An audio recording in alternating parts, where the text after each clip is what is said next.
Welcome to Sci-Fi Quantum Archives. Don't forget to like, subscribe, and explore. The doctors brought him in for routine post-operative evaluation, call and response test, object recognition, language latency, the usual protocol for a patient who'd undergone corpus callosotomy. He was expected to struggle a little. Disconnecting the brain's hemispheres always produces behavioral asymmetries. But he wasn't the problem. The technician was. She dropped the clipboard. Not out of shock, out of confusion. A note she'd written seconds earlier was no longer there. The ink had vanished, the page was blank, and she stood in silence as the patient looked up at her and asked if she was going to ask the question again. She didn't remember skipping it. On review, the footage revealed something stranger. During the test, the man had written down an answer before the question was asked. Not guessed. Written the precise word. 4 letters. No room for interpretation. No ambiguity. A correct response to a stimulus that had not yet occurred. The research team reviewed the clip again and again, looking for visual cues, hand signals, breath patterns, anything to explain it. There was nothing. The head of the team dismissed it as coincidence, but he watched the clip 5 more times alone before deleting it from the internal archive. 2 weeks later, another patient performed the same task. Left hemisphere input only. She was shown an image of a cat and asked to describe it. She said nothing. Then she smiled, not the polite kind. It was slow, steady, and fixed at the corners. She said she wasn't going to play along. No one had prompted her to say that. The technician asked what she meant. The patient repeated herself, same words, same rhythm, as if she had memorized it hours ago. It happened again with the next card. And the next.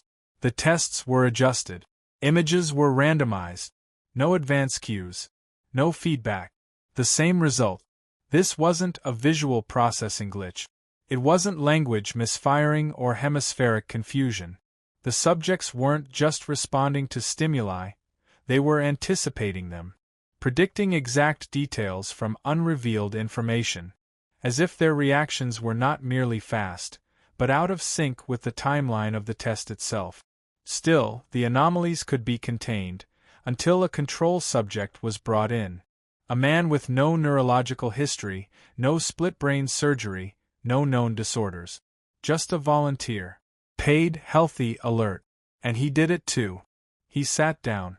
Asked what kind of test this was. Seemed annoyed. The examiner gave the same image-based prompts. He answered correctly. Not just quickly, impossibly. Describing images he hadn't been shown. Writing responses before his eye movements registered a shift in visual stimulus. There was nothing suggestive about the environment. No clues. The examiner began feeding him gibberish stimuli, non-words, distorted images, and still, he responded with precision. Not confusion. He seemed aware of something else. Not something external. Something internal. When asked to explain how he knew the answers, he said it didn't feel like knowing. It felt like remembering. He was dismissed. His results logged, flagged, and ultimately shelved. But late that night, one of the assistants ran the EEG data again. There was a spike. Not during the test, but in the seconds just before each prompt. An unusual, highly localized cortical activation, consistently originating in the right temporoparietal junction, an area known for spatial awareness, social cognition, and the faint line between self and other. She reviewed past files. The patients with hemisphere disconnections had the same spike. All of them. Slightly different patterns, but unmistakably synchronized activity. A structure acting in silence until it was forced into visibility. The technician, after 6 hours without blinking, made a note in the margin of a spreadsheet. It doesn't guess. It watches. It waits. It remembers what we don't know we've forgotten. No one replied to her note. But 3 nights later, she walked out of the facility without taking her coat. No one has seen her since. The research team kept finding the shape. Not always drawn, sometimes carved into soft plastic, scratched into foam headrests, traced into condensation on mirrors. 3 lines bent at inconsistent angles, intersecting just enough to suggest intention but not enough to match any known symbol set. Patients denied drawing them, denied seeing them. Some even grew agitated when confronted with the images, insisting it was a joke or accusing staff of manipulation. But the recording showed fingers moving across surfaces while eyes remained closed. Muscles firing without conscious control. It wasn't automatic behavior. It was selected, precise. And it kept happening. In one test, a subject was asked to press a button when hearing a tone. The individual didn't press it. Not once. Heart rate remained steady. Pupils dilated half a second before each tone as if bracing for something unpleasant. When asked why instructions weren't followed, the subject looked confused. Not evasive. Genuinely unaware of disobedience. One asked if the test had been passed. Another asked if punishment was forthcoming. What began as an analysis of behavioral noncompliance shifted into something deeper: coherence without intent. Movement without volition. The brain was doing things, making choices, bypassing consent. Not randomly. In patterns. Patterns that began to overlap across different individuals in different facilities, thousands of kilometers apart. A doctoral student noticed it first. She wasn't meant to be reviewing patient footage.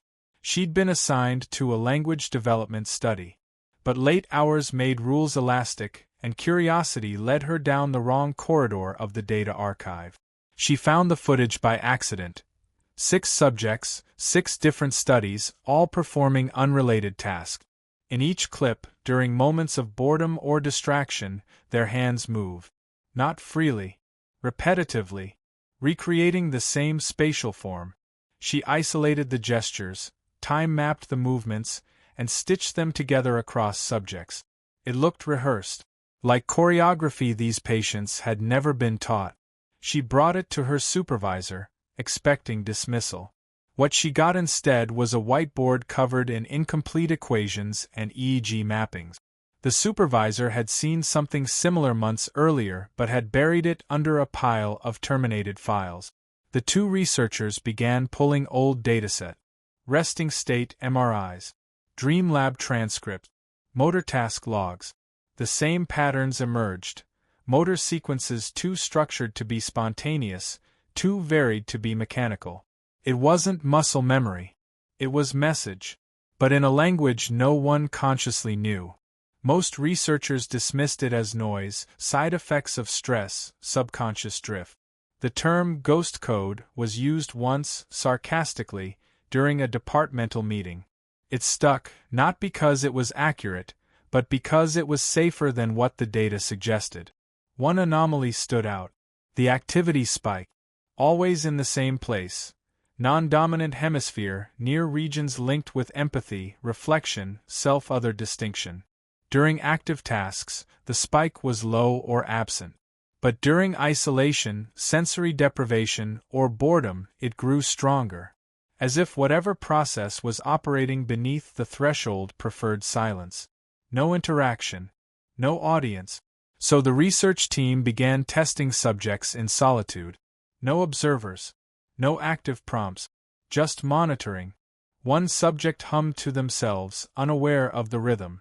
It matched the stroke intervals of the gesture symbol. Another whispered phrases in dead languages. Not gibberish. Documented liturgical fragments from dialects never studied. When asked about it, the subject blinked and claimed to have been silent the whole time. There was one case where a subject sat in darkness, still as stone, for 40 minutes. No motion. No speech. But during that time, the scans lit up with bilateral synchronization, mirrored brain regions activating in parallel. This wasn't hemispheric confusion. It was coordination. Communication across a channel not used for speech, not trained for thought. A quiet paper was published. Limited circulation. Technical language. No conclusions. Just observed correlations and a call for replication. It received no formal response. But 3 months later, one of the labs that had contributed data went offline. Power failure, the administration said. Yet no one inside had reported any outage. When questioned, staff said the data backups had been purged automatically. No explanation. The internal server logs showed no such automation ever existed. The doctoral student who first found the overlap left the program shortly after. She gave no reason.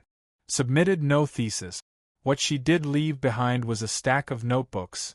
Handwritten, margin-filled, many pages overwritten so densely the ink had bled through. At the center of the top notebook, she had scrawled something that wasn't a word. 3 lines. Bent. Intersecting. But not the same shape anymore. This one was filled in. The patients called it an intrusive sensation. But none used that word. It was always described with more precision. Not hallucination. Not delusion. A presence. Quiet, internal, and close. Not beside. Not above. Always behind. Just behind. As if something leaned forward when attempting to make a decision. As if it knew what was going to be said, and waited to see if it would be said. The first report came from a man in post-trauma therapy. He hadn't read the papers. He hadn't been part of any study. During a routine session, he mentioned the feeling without prompting. Said he couldn't concentrate anymore because something was observing his thoughts as if they weren't his. When the therapist asked if he meant guilt, he shook his head. Said guilt feels internal. This didn't. A second report surfaced days later. A woman recovering from severe sleep paralysis described the same sensation. Not just being watched, being reviewed. She said she felt like she was being graded, moment to moment, by something that didn't have a face but had opinions.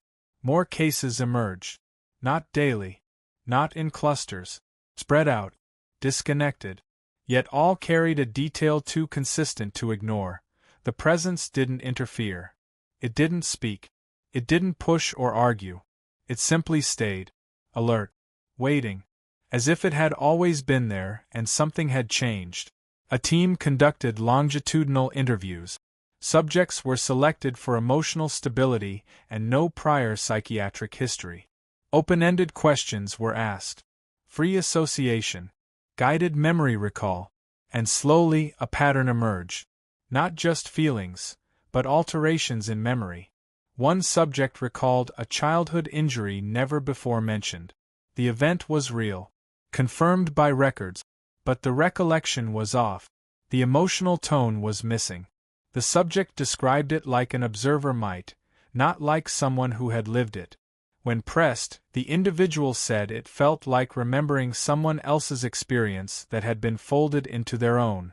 The next subject described an argument with a sibling. The event had happened. The details matched. But the emotion was reversed. Where guilt should have been felt, triumph was experienced instead. Where yelling should have been remembered, stillness was recalled. The subject insisted the memory was correct. The sibling insisted it wasn't. None of these discrepancies were random. They were selective, emotionally weighted. The secondary memories preserved structure but warped tone. Not erased, reshaped, as if a different set of values had been applied. That's when a junior researcher proposed a theory. Not for publication. Just a note scrawled across a whiteboard during a closed meeting. There is another cognitive path. It forms early. Not language-based. It doesn't think in words. It watches. It stores. It does not require attention because it never demands it. But it keeps everything. The suggestion was met with discomfort. No one argued openly, but the silence carried an agreement. If this second structure existed, it would have developed alongside the primary self, but beneath awareness. It would not compete. It would cooperate until it didn't need to anymore. The research team began referring to it, quietly, as the other. Not another personality. Not a disorder. Something structural. Unnamed but personal. It could observe language without using it. It could notice contradiction but not correct it. And when ignored long enough, it began to surface in the only way it could, through gesture, interruption, misplaced emotion. Subjects who reported feeling the presence began showing another change. Preferences shifted. Music once hated became calming. Foods avoided for entire lifetimes suddenly tasted neutral. More disturbing were the social reversals. People trusted began to irritate. Old friends felt unfamiliar. One subject broke off an engagement without explanation. When asked why, he answered that something in him didn't believe it anymore. Not him. Something in him. Scans revealed subtle shift. Blood flow to midline structures increased during rest. Neural synchronization across hemispheres grew stronger in solitude. During tasks requiring empathy, these individuals performed worse. Not because of indifference, but because of hesitation, as if waiting for internal permission. The second structure, if it could be called that, wasn't just collecting. It had begun to weigh in. Not loudly. Not through impulse. Through disinterest. Withdrawal. Redirection. A gentle refusal to engage. One clinician asked a patient to describe the experience as precisely as possible. She said it felt like trying to think while someone else was reading the same thought, slower, but deeper. Not erasing it. Just shadowing it. She said when ignoring the feeling, it stayed quiet. When acknowledging it, peace was felt for a while. But when speaking about it to others, it went cold. Not angry. Just silent. As if displeased. The sessions were suspended. Some of the staff began reporting symptoms themselves. Not voices. Not psychosis. Just hesitation. A pause before speech. A word forgotten mid-sentence. A faint sensation that something disagreed. Not in the room. Not above. Just behind the mind. Close enough to notice. Too silent to question. And far too patient to forget. The researchers wanted it to speak. If it was real, it had to respond. That was the logic. Direct questions failed. Provocation failed. So the team shifted their approach. Passive stimuli. Nothing confrontational. Just sounds, rhythms, geometric repetitions. At first, the responses were subtle. Muscle twitches. Involuntary swallowing. But once auditory patterns were introduced, low tones modulated just beyond conversational pitch, something began to change. Subjects asked to sit in front of mirrors under soft light reported time distortion. Some claimed seeing micro-expressions impossible to feel themselves producing. One asked who was mimicking them. Another refused to continue after 5 minutes, said the reflection didn't feel borrowed. It felt inhabited. During one overnight session, a man in sleep lab conditions was fitted with a hand motion tracker. No visual input. No light. Just his body, a reclining chair, and ambient neural capture. 4 hours in, his hand began writing. Not flailing. Structured movement. Sequential lines across a notepad. The lights were off. His eyes never opened. He signed the page with initials he had never used in his life. When confronted, he stared at the writing for nearly a minute and said he had no memory of it. Not confusion. Discomfort. As if seeing proof of something he'd rather not believe. The writing wasn't legible language. Not in any traditional sense. But it had syntax. Recurring shapes, mirrored glyphs, vertical strokes paired with broken loop. A linguist reviewing the material remarked it resembled emotional tone indicators from proto-script cultures, not phonetic. No one asked for a second opinion. The research group had begun to understand something silently. Whatever was forming beneath conscious awareness wasn't interested in our alphabet. A subject in auditory isolation, white noise for 12 hours, emerged from the session speaking in clipped phrases. Not glossolalia. Not dream speak. The words were clear but misordered, as if the grammatical structure had shifted. Verbs misplaced. Nouns delayed. When asked to describe how he felt, he answered, "Through inside not alone feel yes." His eyes did not blink during the sentence. Another case involved tactile deprivation. Hands submerged in tepid water, blindfolded, with minimal sound. 3 hours in, she began humming. The frequency matched the earlier tone test. Her body leaned forward incrementally with each hum, posture adjusting into unnatural alignment. She didn't seem aware she was moving. What unnerved the staff wasn't the strangeness, it was the consistency. Different environments, different individuals, same direction. Something beneath language. Something older than preference. Responding not to what was asked, but to the shape of being observed. One researcher decided to stop following protocol. He turned off the cameras, blocked data logging, removed the subject from the room, and sat in the dark with him. He didn't ask questions. He just listened. The subject said nothing for 43 minutes, then whispered a single phrase. The researcher wouldn't share the phrase. Not with the team. Not with the ethics committee.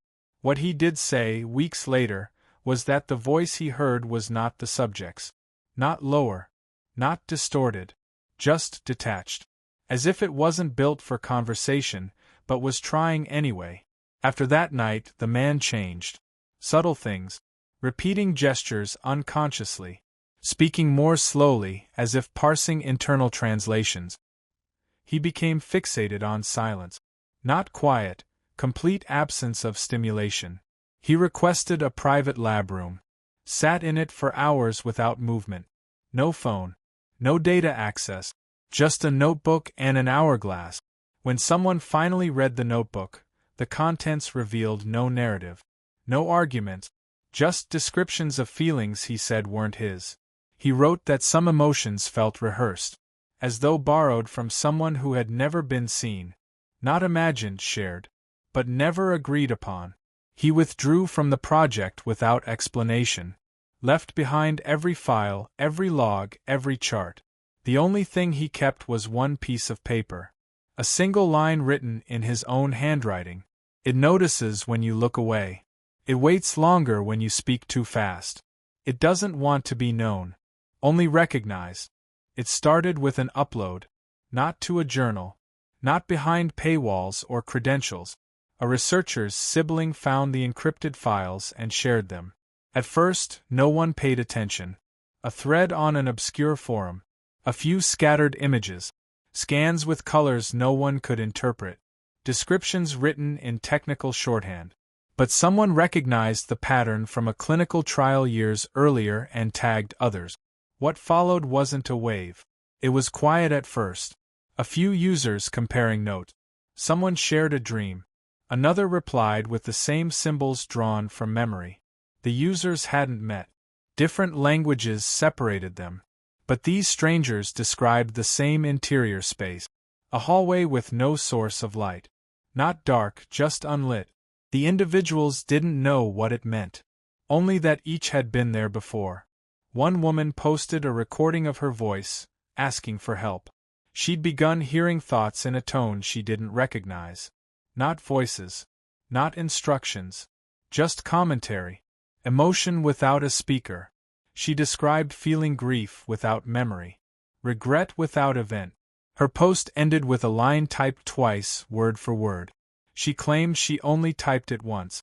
Others replied. Descriptions of sensations never before explained. A crowd not external, but internal. Not noise, presence. Awareness that bent around thoughts like pressure in the chest before a storm. The forum was taken down within 48 hours. The server logs disappeared. Screenshots persisted, copied across thousands of devices. No one could trace the original author. No one needed to. The experience had already spread. Clinics reported a surge in patients complaining of cognitive dissonance without cause. Memories misaligned with timelines. Emotions arriving before stimuli. One patient wept while ordering coffee. Not from sadness. From recognition. He said the barista reminded him of someone he hadn't met yet. Skeptics labeled it mass psychosis. Cultural contagion. A self-reinforcing delusion passed through suggestibility and digital suggestion. The term second mind syndrome appeared in clinical discussions but was never formalized. Insurance providers refused to cover it. The companies couldn't name what was being treated. A sleep clinic in Berlin began reporting parallel REM activity between unconnected patients. EEG signatures aligned. Dream architecture described with identical metaphors. One man in Paris dreamed of drowning in still water. A woman in Seoul described pulling him out by the hand. Both awoke with scratches on their wrists. Same angle. Same depth. No evidence of self-harm. A scan review group running anonymized pattern recognition flagged the same temporal activation cluster across unrelated subjects. Identical location. Identical response curve. The only common variable, prolonged time spent in solitude. By the time media outlets noticed, the narrative was fractured. Some called it proof of collective memory. Others accused governments of neurochemical experimentation. A few believed it was ancestral trauma resurfacing. None of the explanations held. Not because these theories were wrong, but because none were complete. Suppression came too late. Once the pattern had a name, it spread faster. Not through transmission. Through recognition. People didn't catch it. People remembered it. As if hearing about it made something shift inside them, dislodge, open. Hospitals received patients brought in for strange behavior, emotionless speech, prolonged stillness, fixed gaze. One incident involved a man who walked out of a meeting, removed his shoes, and stood barefoot in traffic for 9 minutes without blinking. When questioned, he said he had been waiting for the silence to end. That it had ended too soon. The first confirmed shift occurred during an observational study. Subject seated. Monitored. Baseline stable. Questions asked. Response delayed. No sign of stress. Then a sentence spoken. Unprompted. Perfectly timed. No inflection. I was not supposed to answer today. When the researchers repeated the question, the subject smiled. Not with amusement. With finality. As though acknowledging something long overdue. He stood, bowed his head once, and recited a series of numbers none of the observers recognized. The shift lasted 12 minutes. During that time, he referred to himself in third person. Not by name. By location. He described his body as a temporary agreement. When asked who he was speaking for, he said nothing. But wrote the word us on the wall with his thumb. Afterwards, he had no memory of the session.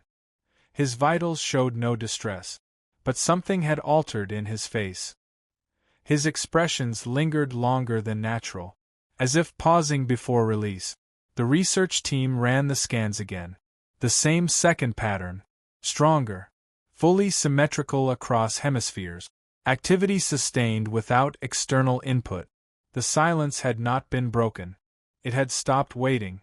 Patterns began to emerge from the chaos. Not random. Not reactive.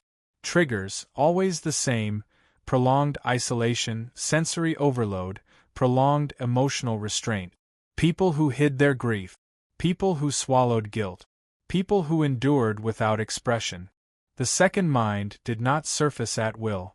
It surfaced when silence went too long without meaning. Hospitals began marking certain behavioral events as shift. Not psychotic breaks. Not seizures. Shift. Speech changed first. Volume remained the same, but tone flattened. Cadence slowed. Syntax tightened. Personal pronouns dropped out of use. Some patients stopped using names altogether. These individuals described others by function. By intent. In one facility, a nurse reported that a patient who hadn't spoken for weeks began asking her questions. Not about treatment. About her childhood. About the last time she had cried in front of someone. When she asked why that mattered, he told her it didn't. He just wanted to know what she still remembered on her own. Public reaction fractured. Some called it possession. Others labeled it cognitive trespass. Religious figures used older words. Fragments drawn from texts that predated clinical language. In quiet corners, gatherings formed. Small groups. People sharing stories never said aloud before. Not looking for healing.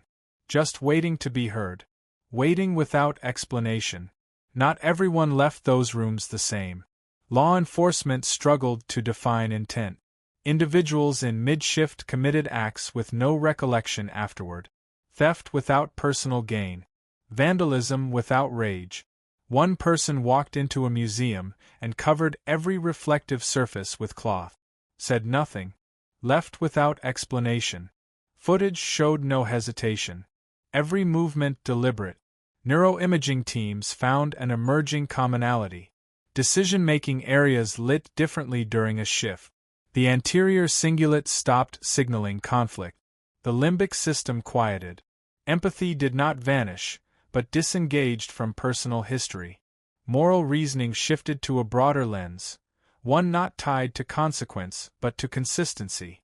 People began reporting changes in memory after a shift, not loss. Reorganization. Childhood recollections rearranged by emotional weight. Names of past friends misplaced. Objects tied to meaning rather than timeline.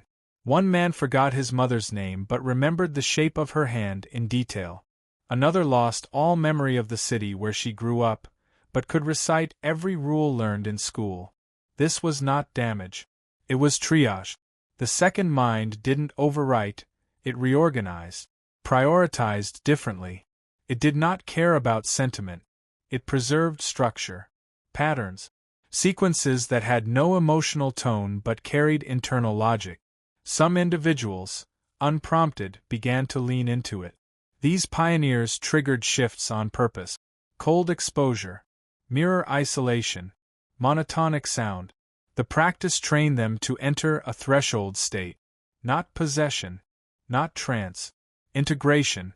Such individuals no longer spoke of the second mind as foreign. The term co-pilot emerged. A stabilizer. One person described it as the part never been lied to.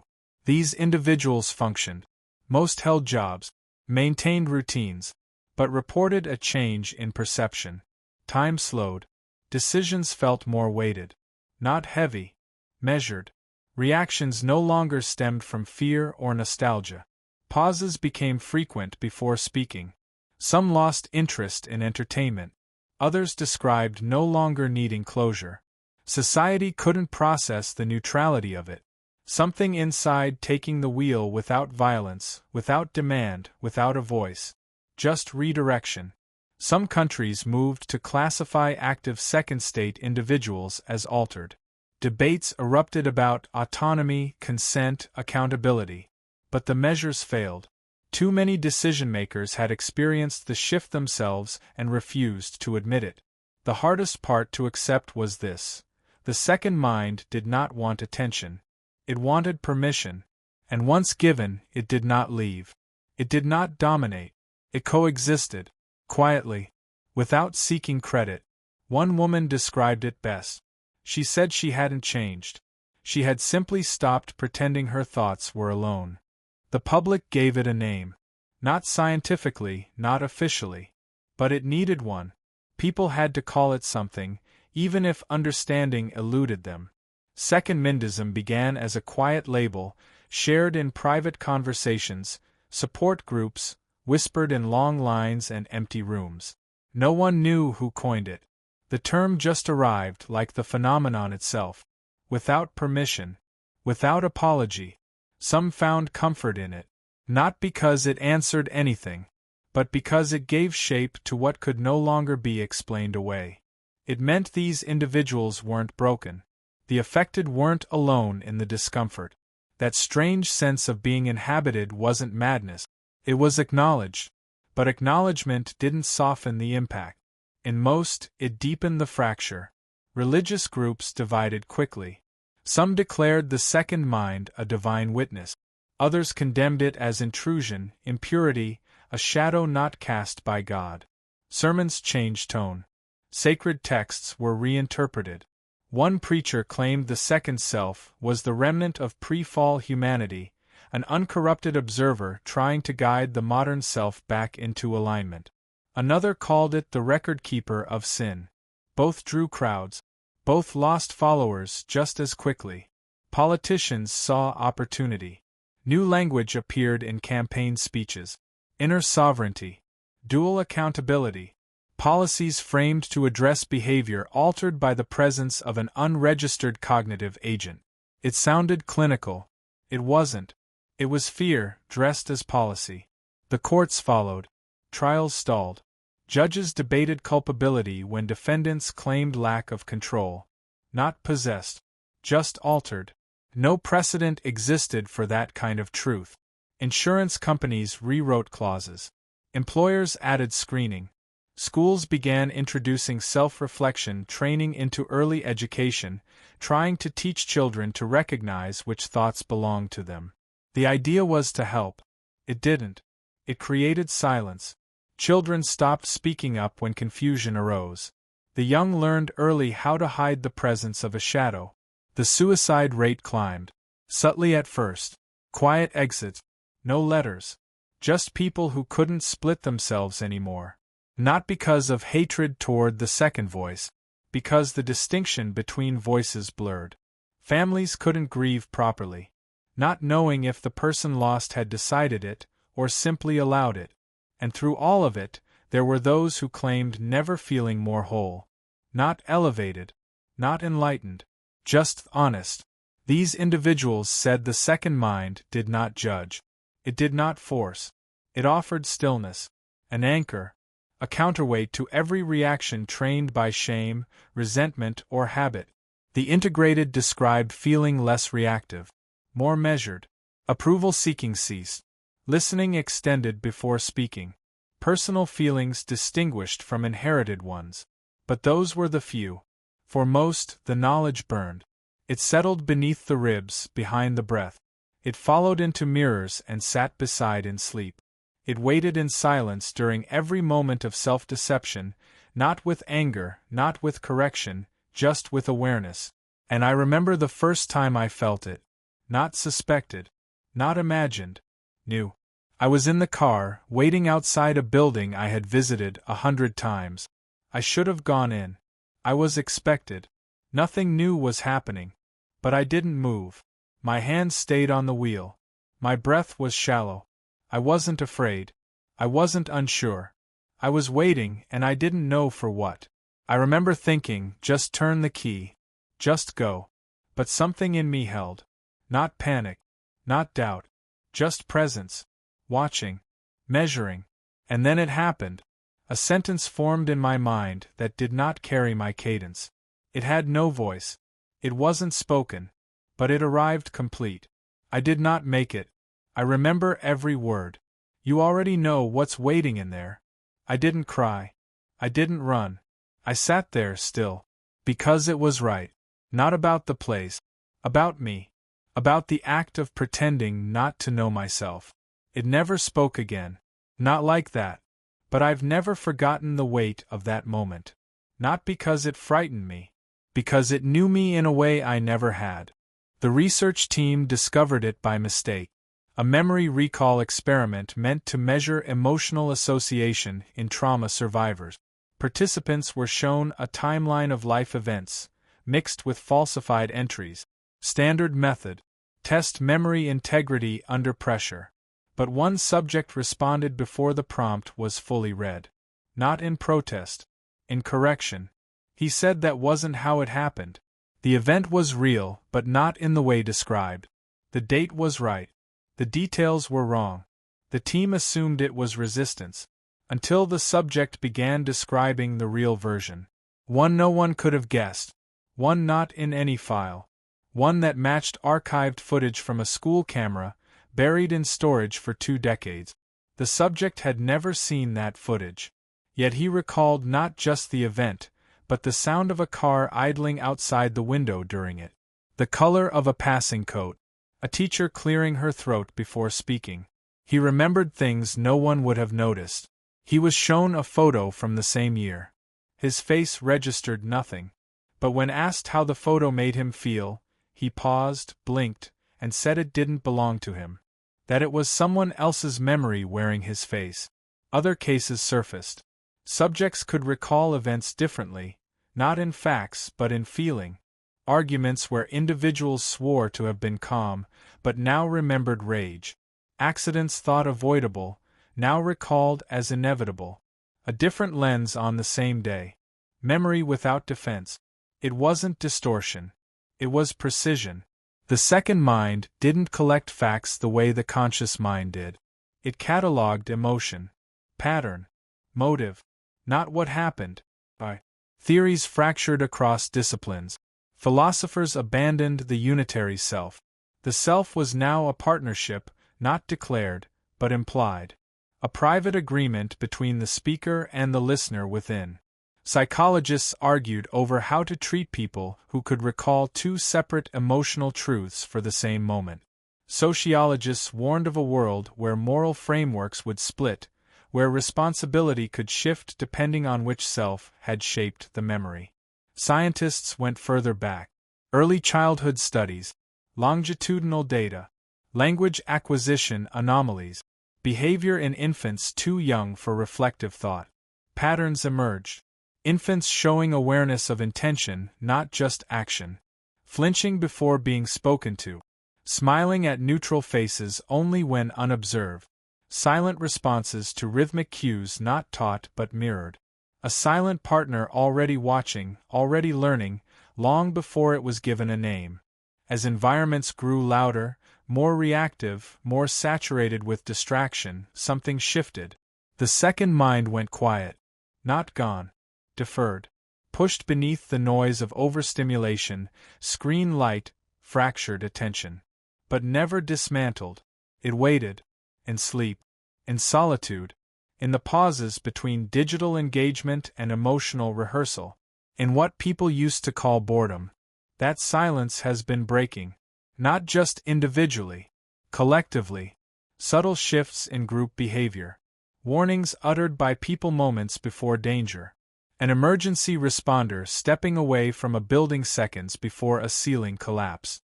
A child insisting not to take a certain road without knowing the reason. A stranger moving across a crowded plaza, placing themselves between another and an oncoming car with no conscious recognition of why. Patterns too coordinated to be instinct, too detailed to be chance. Researchers studied these events. Looked for common history, neurological markers, anything shared. What investigations found was emotional pressure. Grief held too long. Fear denied too often. Thoughts never spoken aloud, but deeply felt. And after those thresholds were crossed, decisions changed without logic. Movement made without strategy. Choices executed by a sense that did not feel like agency, but felt right. It wasn't prediction. It was anticipation. The second mind was not seeing the future. It was seeing consequence before justification. Action before rationalization. And it was doing something new. In certain individuals, behavior began to shift before threat arrived. Not once it was seen. Before it was present. Not avoidance. Preparation. A kind of rehearsed urgency with no signal. Eyes scanning empty spaces. Breathing slowed in rooms that felt safe. Walking out of gatherings without explanation minutes before conflict erupted. No alarms. No visions. Just adjustment. Some believed it was evolution. Others called it memory logic. A mind conditioned by patterns too layered for awareness to grasp, reacting faster than reason. The term pre-traumatic awareness was introduced in a quiet memo passed between researchers too cautious to publish. The document suggested it felt like being guided, not pushed, not forced, guided by a presence that had watched long enough to learn how the world bends before it breaks. And we still don't know what it wants. But we know it does not wait for permission anymore. People began to train for it, quietly, deliberately, not in labs, in homes, in places without record. It was no longer about resisting the presence. It became about inviting it, negotiating with it, shaping the conditions under which it emerged. Individuals developed method. Breathwork designed not to calm, but to blur. Light deprivation calibrated to the second. Repetition of phrases not for meaning, but for rhythm. Some used cold. Others used dissonance. Not chaos, misalignment. Creating cracks in the conscious pattern so something else could rise. Practitioners called it alignment, integration, the merging. But that was just language. What actually happened wasn't union. It was coexistence. A second voice, no longer mute, learning how to move without causing rejection. Those who succeeded described an absence of fear. Not because the second self was gentle. Because it was known. Predictable in its preference for stillness, for directness, for restraint. The integrated explained it made decisions feel deliberate. Made the need to explain oneself to people who were never listening dissolve. But it didn't work for everyone. Some who tried found the opposite. The second presence did not adapt. It resisted. It corrected without consent. It grew louder in places where it was expected to be silent. Not through speech. Through erasure. A man who had practiced controlled alignment for 6 weeks woke up without his father's face. He remembered the man existed. Remembered the voice. But not the face. Not even a trace of it. Photographs didn't help. He said the images looked wrong. Every angle felt distorted. He couldn't tell if the memory had vanished or been replaced. Another woman kept a journal. Daily entries. Anchors, she called them. Proof of self. One morning, she read a passage aloud to her partner, who told her she had never written it. It was not her voice. It referenced events that hadn't happened. She found her own handwriting describing a dinner that had never taken place. But she remembered it clearly. The scent, the laughter, the silverware pressed too close to the plate's edge. It wasn't fantasy. It was a full scene. Researchers stopped calling it dissociation. The term displacement emerged. When the second mind could not be aligned, it began rewriting. Not to deceive. To maintain equilibrium. Replacing emotional artifacts that no longer fit its internal structure. Rearranging narrative for consistency, not truth. And that's when I noticed it. Not all at once. Just a fracture. I was speaking with someone I've known for years. The conversation was familiar. Their face, their manner, everything intact. But I referenced something we'd shared. A trip, a morning, a simple exchange. They paused. Confused. Said it never happened. I laughed it off, said maybe I was thinking of someone else. But I wasn't. Later, I went to the place it happened. I walked the route. Stood at the corner where the conversation occurred. But nothing felt real. Not hollow. Blank. I couldn't recall the temperature. The time of day. Whether I was wearing a coat. I stood there trying to summon the weight of it. But the memory didn't sit right in my mind. Like it had been slid into place without latching. When I returned home, I opened an old file. A document I'd written years ago, an outline for a project that had meant everything to me. It was still there. Same title. Same formatting. But none of the words were mine. I remembered the structure. I remembered the ideas. But not the voice. Not the hand that put the sentences together. They were too clean. Too intentional. Like someone trying to sound like me without knowing where my rhythm came from. I can't tell if I wrote it. I can't tell if I ever did. And the truth is, I don't know what else I've lost. Or what's been corrected in silence. Some say this is just adaptation. That the self is evolving, dividing labor between conscious action and silent intuition. That memory has always been unreliable, and now we're just watching it become strategic. But I've started to feel something different. A tension not in my body, not in my thoughts, but in what I remember choosing. It's not that I hear another voice. It's that mine pauses before every sentence, as if waiting for confirmation. The shift didn't come with banners. No declaration. No disaster. It arrived by remaining. Refusing to fade. It wasn't resisted because it didn't demand anything. It just kept showing up. In thought. In silence. In the space between one decision and the next. Enough people felt it for long enough that society did what it always does. It adapted. Language began to bend. The word I became a placeholder, no longer singular, no longer trusted. People began specifying. When speaking of desire, individuals said first mind. When speaking of instinct, second mind. You'd hear it without irony. I don't think that's what first me wanted. Second's been quiet all week. No one explained the rules. There were no rules. Just recognition. Technology struggled. Predictive models failed. Interfaces that relied on behavior patterns couldn't track motivation anymore. Algorithms trained on past self weren't compatible with present thought. The data felt inconsistent because it was. Machines assumed continuity. The second presence did not. It interrupted, it paused, it chose not to engage, and no model could account for a silence that wasn't absence. Children were taught differently. Education split, not into subjects but into awareness. First mind learning was factual. Language, order, expression. Second mind development was nonverbal. Pattern recognition. Emotional accuracy. Self-monitoring without narrative. Children weren't told to choose one.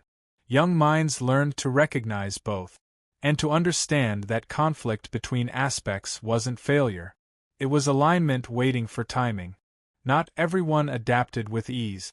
Some tried to extract it, to remove what still appeared foreign.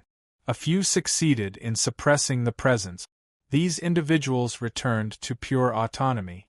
But it came at a cost. Choices became flat. Emotion dulled. Decisions came quicker, but something in the tone of voice turned brittle. Like speech without anchor. Most accepted the duality. Quietly. The adjusted spoke more carefully. Moved more intentionally. No longer pretending memory was truth. No longer forcing explanations for feelings untrusted. Acceptance grew that being human meant not always knowing who had spoken first, the self or the witness. I resisted for a while. I tried to hold the boundary. Kept journals in my own cadence. Wrote with pens I'd marked in advance so I could feel if the weight changed. I stopped sleeping with light off. Not out of fear. Just out of need to confirm, moment to moment, that I was still the only one moving. But there was a night. I woke without reason. No sound. No dream. Just stillness. I reached for my notebook, the one I never left open. It was already on my chest. Open to a page I didn't remember writing. The ink was mine. The style almost. But the structure was off. The words were careful in a way I rarely am. There were no metaphors. No loops. Just a sentence. You can rest now. I didn't respond. I didn't need to. From that day forward, I stopped asking which part of me remembered first. I stopped trying to trap the presence in rules or scans or outlines. I let it walk beside me. Not as guide. Not as shadow. Just as witness. As equal. When I speak now, I sometimes pause. Not because I forget the words. Because something waits to hear if the words feel aligned. And as I reach the end of this, I'm reading back what I've written, tracing each phrase, each shift in tone. And I realize something I can't quite hold. I'm not sure which of us wrote this. Thank you for watching and sticking with me to the end.